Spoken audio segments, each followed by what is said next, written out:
আমরা করব, 10টা দায়িত্ব যদি আমরা পালন করতে পারি জিলহজ মাসের এই 10 দিনে প্রথম দশকে রমজানুল মুবারকে ইবাদত করে যেই পরিমাণ আমরা নেকি অর্জন করতে পেরেছি, আল্লাহর নৈকট্য হাসিল করতে পেরেছি, এর পরবর্তী ধাপ এই জিলহজের 10 রাতে 10 দিনে যদি কেউ ইবাদত করে, আল্লাহ তাআলা এর কাছাকাছি নেকি আর এর কাছাকাছি নৈকট্য ওই বান্দাকে আল্লাহ দান করে দিবেন।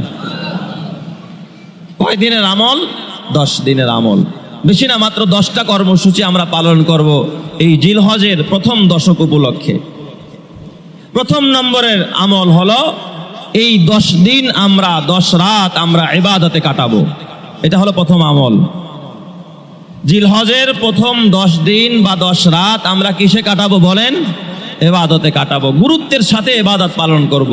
অন্যান্য সময় আমরা যেভাবে ইবাদত করি ঠিক এই সময়ও এই 10 দিনেও আমরা সেভাবেই ইবাদত করব।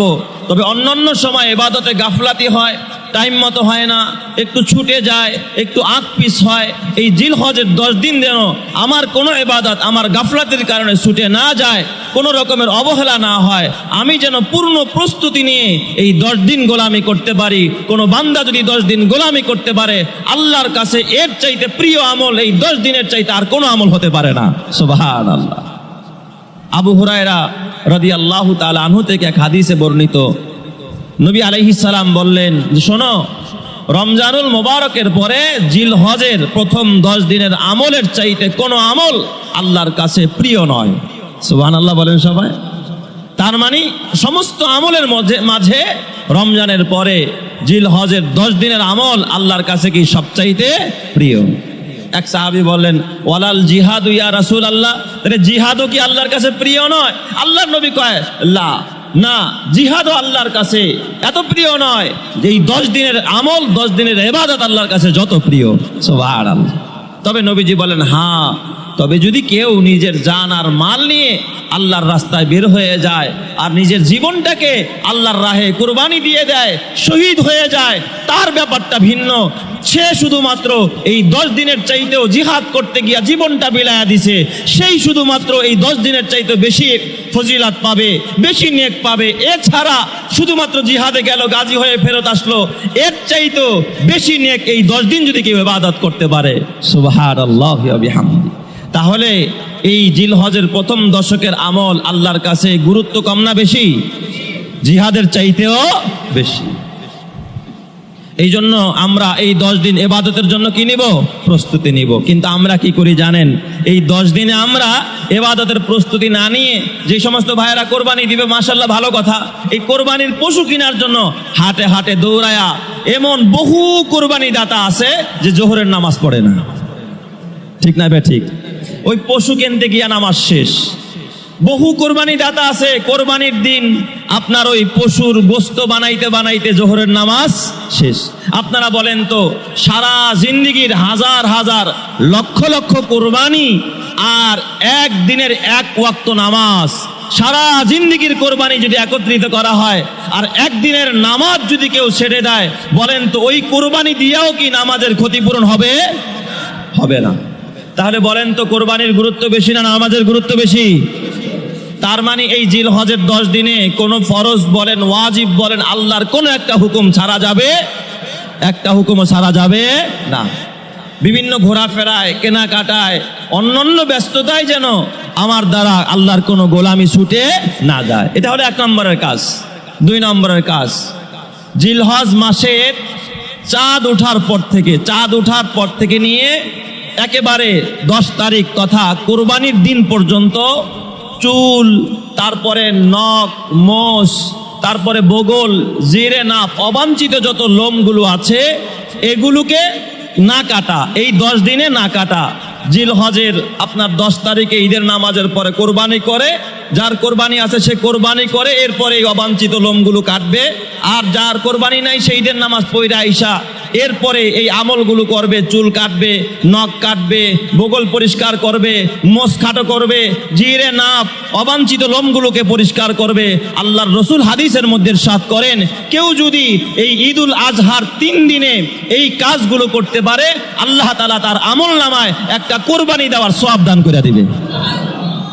লক্ষ টাকা দিয়া একটা কোরবানি করলে যেই পরিমাণ নেকি পাওয়া যাবে, জিলহজের এই 10 দিন যদি আপনি কোনো কিছু না কাইটা ওই 10 তারিখে কাটেন অথবা 11 তারিখে কাটেন অথবা 12 তারিখে কাটেন, তাহলে আপনার আমল নামায় একটা কোরবানির সওয়াব লিখে দিবেন কে? আল্লাহ। তাহলে এই আমলগুলো আমরা করব। তাই বলে একেবারে বড় রাখবো না। হ্যাঁ, এই যে চাঁদ ওঠার আগ পর্যন্ত এখনো জিলকত চলতেছে, যেই কয়দিন বাকি আছে এই কয়দিন আপনি কাইটা কুইটা পরিষ্কার রাখেন, চাঁদ ওঠার একদিন আগে কাটা বন্ধ রাখেন, এরপর 10 দিন আর কাটবেন না। যখন কোরবানির দিন আসবে সেদিন আপনি ইনশাআল্লাহ ঈদের নামাজ শেষ কইরা, কোরবানি থাকলে কোরবানি কইরা, আর কোরবানি না থাকলে নামাজ পড়া এসে আপনি এগুলো পরিষ্কার করেন, আপনার আমল নামায় কোরবানির সওয়াব লিখে দিবেন যিনি, তিনি কে? আল্লাহ। তাহলে বলেন এই আমলের গুরুত্ব কম না বেশি? এটা হলো 2 নম্বরের আমল এই জিলহজের 10 দিনের। আর 3 নম্বরের, জিলহজের প্রথম দশকের 3 নম্বরের আমল হলো আমরা এই 10 দিনের 10 দিন তথা শুধুমাত্র 10তম তারিখ, জিলহজের 10 তারিখ যেদিন ইয়াউমুল উজহিয়া, ইয়াউমুন নাহার, কোরবানির দিন, এই দিন বাদে বাকি 9 দিন রোজা রাখা। বাকি 9 দিন কি রাখা? রোজা রাখা।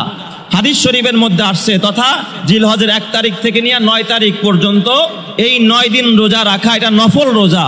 যদিও এটা নফল রোজা, এক হাদিসের মধ্যে, আবু দাউদ শরীফের মধ্যে হাদিস এসেছে, কেউ যদি জিলহজ মাসের এই 10 দিন বা 9 দিন রোজা রাখে, এক একটা রোজার কি পরিমাণ সওয়াব, আল্লাহর রসুল বলেন 1 বছর রোজা রাখলে যেই পরিমাণ নেকি হবে, 1 দিন রোজা রাখলে সেই পরিমাণ নেকি আল্লাহ তাআলা তার আমল নামায় দান করে দিবে। তাহলে জিলহজের 1 দিনের রোজা কি পরিমাণ নেকি বলেন তো? 1 বছর রোজা রাখার সমপরিমাণ নেকি আল্লাহ তাআলা আমল নামায় দান করে দিবে। আর এই জিলহজের এই 10 রাতে, এই 10 রাতে যদি কেউ রাতের বেলায় রাতের তাহাজ্জুদ পড়ে, এটা 4 নম্বর আমল। রাতের বেলায় কি করে? রাতের তাহাজ্জুদের নামাজ আদায় করে। কোনো আল্লাহর বান্দার বান্দি যদি রাতের বেলায় তাহাজ্জুদের নামাজ আদায় করে, তাহলে লাইলাতুল কদরে জায়গা, সারা রাত নামাজ পড়লে যেই পরিমাণ নেকি হবে, আল্লাহ তাআলা প্রতিটা রাতের বিনিময়ে লাইলাতুল কদরের সমপরিমাণ নেকি তার আমল নামায় লেখা দিবে। তাহলে দিনের বেলার রোজা, 1 দিনের রোজা 1 বছরের নেকি, রাতের বেলার নামাজ, 1 দিনের নামাজ লাইলাতুল কদরের পরিমাণ নেকি। কেউ যদি লাইলাতুল কদরে নামাজ পড়ে, তাহলে তার আমল নামায় 83 বছর 4 মাস তথা 1000 মাসের ইবাদতের নেকি হয়। ঠিক একদিন যদি জিলহজ মাসের এই 10 দিনের রাতের বেলায় জায়গা কেউ ইবাদত করে, তার আমল নামায় অতটা লাইলাতুল কদরের সওয়াব লেখা দিবে। তাহলে বলেন নেকি কম না বেশি? নেকি অত্যন্ত বেশি। 4 নম্বর আমল। আর 5 নম্বরের আমল হলো এই জিলহজের এই 10 দিন তথা প্রথম দশক, প্রথম 10 দিন বেশি বেশি আল্লাহ পাকের জিকির করা। বেশি বেশি কার জিকির করা? আল্লাহ পাকের জিকির করা। আল্লাহ তাআলার কোরআন বলে, সূরাতুল হজের মধ্যে আল্লাহ তাআলা বলে, ওয়ায়াজকুরুসমাল্লাহি ফি আইয়ামিল মা'লুমাত, ওয়ায়াজকুরু ইসমাল্লাহি ফি আইয়ামিল মা'লুমাত, এবং তারা নির্দিষ্ট দিনগুলোতে যেন আল্লাহ তাআলার বেশি বেশি করে জিকির করে। এই নির্দিষ্ট আইয়ামিল মা'লুমাতের ব্যাখ্যায় মুফাসসিরিনে কেরাম লিখেছেন, জিলহজ মাসের 10 দিন বোঝানো হয়েছে নির্দিষ্ট দিন। এই দিনে যেই আল্লাহর বান্দা বেশি বেশি আল্লাহর জিকির করবে, সুবহানাল্লাহ, আলহামদুলিল্লাহ, লা ইলাহা ইল্লাল্লাহ, আল্লাহু আকবার, আল্লাহ আল্লাহ, আল্লাহ আল্লাহ, এইভাবে যখন কোন আল্লাহর বান্দা বেশি বেশি জিকির করতে থাকবে, আমার রব্বুল আলামিন ওই বান্দার জিন্দেগীর সমস্ত গুনাহগুলোকে মাফ করে তাকে পুত পবিত্র বানায়া দিবে। এই জন্য আমরা জিলহজের এই 10 দিন বেশি বেশি জিকির করব। কার? আল্লাহ। বলেন না কার? আল্লাহর। আল্লাহর জিকির আমরা বেশি বেশি করব। আর 6 নম্বরের আমল, 6 নম্বরের আমল হলো, আল্লাহর নবী বলেন, এই দিনগুলোতে, জিলহজের এই প্রথম দশকের দিনগুলোতে বেশি বেশি তাকবীর, বেশি বেশি তাহলিল, বেশি বেশি তাহমিদ আল্লাহর জন্য পাঠ করা। তাকবীর মানে আল্লাহু আকবার বলা, আর তাহমিদ মানে আলহামদুলিল্লাহ, সুবহানাল্লাহি ওয়া বিহামদিহি, এরকমের দোয়া পড়া। আর তাহলিল মানে লা ইলাহা ইল্লাল্লাহু আল্লাহু আকবার। তার মানে এক কথায় যেই তাকবীরটা আমরা জিলহজ মাসে পড়ে থাকি, আল্লাহু আকবার, আল্লাহু আকবার, লা ইলাহা ইল্লাল্লাহু আল্লাহু আকবার, আল্লাহু আকবার ওয়ালিল্লাহিল হামদ। এই 10 দিনে আমরা এই তাকবীরটা, এই তাহলিল আর এই তাহমিদটা আমরা বেশি বেশি বেশি করে কি করব? পাঠ করব। আমরা শুধুমাত্র আইয়ামে তাশরিকেই শুধুমাত্র এই তাকবীরটা পড়ি, আল্লাহু আকবার, আল্লাহু আকবার, লা ইলাহা ইল্লাল্লাহু, আল্লাহু আকবার, আল্লাহু আকবার, ওয়ালিল্লাহিল হামদ। আল্লাহর পয়গাম্বর দো জাহানের নবী জিলহজের প্রথম দশকে এই তাকবীর বেশি বেশি পড়তেন।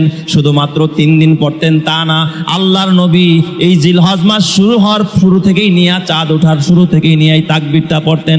আল্লাহর পয়গাম্বর পড়তেন, সাহাবায়ে কেরাম বেশি পড়তেন। হযরতে আবু হুরায়রা এবং আব্দুল্লাহ ইবনে ওমর রাদিয়াল্লাহু তাআলা আনহু এবং অন্যান্য আব্দুল্লাহ ইবনে আব্বাস সহ সাহাবায়ে কেরাম বাজারে যাইতেন বেশি সময়। এই সময়টা বাজারের মধ্যে গিয়া যেখানে লোকের সমাগম দেখতেন, ওই জায়গার মধ্যে আবু হুরায়রা চিৎকার মেরে পড়তেন, আব্দুল্লাহ ইবনে ওমর চিৎকার মেরে পড়তেন, আব্দুল্লাহ ইবনে আব্বাস রাদিয়াল্লাহু তাআলা আনহু তারা চিৎকার মেরে পড়তেন, আল্লাহু আকবার, আল্লাহু আকবার, লা ইলাহা ইল্লাল্লাহু, ওয়াল্লাহু আকবার, আল্লাহু আকবার, ওয়ালিল্লাহিল হামদ। কয় কেন তারা পড়তেন? মানুষের ভিড়ের মাঝে কয় মানুষ যেন শুই না এই আমল করে, সব জায়গায় যেন তাকবীর আর তাহলিল আর তাহমিদের ধ্বনি হয়। সব জায়গায় যদি তাকবীরের ধ্বনি হয়, তাহমিদের ধ্বনি হয়, তাহলিলের ধ্বনি হয়, ওই জায়গায় বরকত দিবেন যিনি, তিনি কে? আল্লাহ। এই জন্য তারা বাজারে গিয়ে বেশি বেশি তাকবীর পাঠ করতেন। এখন কি বলেন, আমাদের ভিতরে ওই সৎ সাহস কারো মধ্যে আছে নাকি? ওই সৎ সাহস নাই যে বাজারে গিয়া এখন গলি দিয়ে হাঁটবো আর মানুষকে শোনাবো আল্লাহু আকবার, আল্লাহু আকবার, লা ইলাহা ইল্লাল্লাহু, ওয়াল্লাহু আকবার, আল্লাহু আকবার, ওয়ালিল্লাহিল হামদ। এটা হলো 6 নম্বর আমল। আর 7 নম্বর আমল হলো আইয়ামে তাশরিক, কথা 9 জিলহজ থেকে নিয়ে 13 জিলহজ পর্যন্ত এই আইয়ামে তাশরিকের 5 দিনে মোট 23 ওয়াক্ত নামাজে প্রতি ফরজ নামাজের পর যেই তাকবীরটা বললাম, এই তাকবীরটা একবার করে পড়া, এটা হলো ওয়াজিব। কথা ঠিক কি না? এই আমলটাও আমাদের ওই নির্দিষ্ট 5 দিনে করতে হবে 23 ওয়াক্ত নামাজে। এটা হলো প্রত্যেকটা মানুষের জন্য। জিলহজের যে 10টা করণীয় আছে, 10টা আমল আছে, তার মধ্যে 6 নম্বরের আমল। 7 নম্বর আমল বললাম। 8 নম্বর আমল, যেই আমলটা আপনি করবেন সেটা হলো ইয়াউমুল আরাফা, আরাফার দিনে রোজা রাখা। আরাফার দিন কোন দিন? হাদিস শরীফের মধ্যে আসছে, আল্লাহর নবী বলেন, আবু দাউদ এবং নাসাইর হাদিসের মধ্যে আসছে, নবীজি জিলহজের 9 তারিখে রোজা রাখতেন। জিলহজের কয় তারিখ? 9 তারিখ। জিলহজের 9 তারিখ হলো আরাফার দিন। তার মানে নবীজি জিলহজের 9 তারিখ রোজা রাখতেন। তার মানে সৌদি আরবে যদি জিলহজের 9 তারিখ একদিন আগে হয়, তার মানে তাহলে আমাদের এখানে বলেন তো জিলহজের 9 তারিখ হবে একদিন পরে। আমাদের জিলহজের 9 তারিখ যেদিন হয় ওই দিনই আমরা রোজা রাখবো, আগেও রাখবো না, পরেও রাখবো না। তবে হ্যাঁ, আপনি তো 9 দিনেই রোজা রাখবেন, 9 দিনের রোজারই ফজিলত বেশি। 1 থেকে নিয়ে 9 তারিখ পর্যন্ত যদি রোজা রাখেন, তাহলে যে ইখতিলাফি কথা, কেউ বলে 8 তারিখে রাখতে হবে, কেউ বলে 9 তারিখ। তার মানে আসল কথা, আসহ কথা হলো আরাফার দিন হলো জিলহজের 9 তারিখ, ওই দিন আমরা রোজা রাখবো। কয় হুজুর, ওই দিন রোজা রাখলে লাভ কি হবে? আল্লাহর রাসূল বলেন, ক্বালা রাসূলুল্লাহি সাল্লাল্লাহু আলাইহি ওয়াসাল্লাম, সিয়ামু ইয়াউমি আরাফা ইন্নী আহতাসিবু আলাল্লাহ আইয়ুকাফিরাস সানাতাল্লাতী ক্বাবলাহু ওয়া বাদাহু। আল্লাহর রাসূল বলেন, কেউ যদি আরাফার দিন রোজা রাখতে পারে, একদিন রোজার ফজিলত হলো তার পূর্ববর্তী 1 বছর এবং পরবর্তী 1 বছরের গুনাহ আল্লাহ তাআলা ক্ষমা করে দিবে। 1 বছর আগের গুনাহ, 1 বছরের পরের গুনাহ আল্লাহ তাআলা কি করে দিবে? মাফ করে দিবে। এই জন্য বলেন আরাফার দিনে রোজা রাখা দরকার আছে না নাই? তবে হাজিরা যারা হজ করতে গেছে তারা আরাফার দিন রোজা রাখবে না, কারণ তাদের ওই দিন অনেক কাজ থাকে, অনেক আমল থাকে, ফরজ ইবাদত। সেই নফল ইবাদত করতে গেলে ফরজের কি হয়ে যাবে? ত্রুটি হয়ে যাবে। হাজিদের জন্য এটা শুধুমাত্র নিষেধ। বাকি হাজি ছাড়া যারা আছে সবাই 9 জিলহজ, আমাদের দেশে যেদিন কোরবানি তার আগের দিন রোজা রাখা, এটা হলো আরাফার রোজা। আমরা সবাই রাখবো তো ইনশাআল্লাহ? আল্লাহ খুব তৌফিক দান করুক, সবাই বলি আমিন।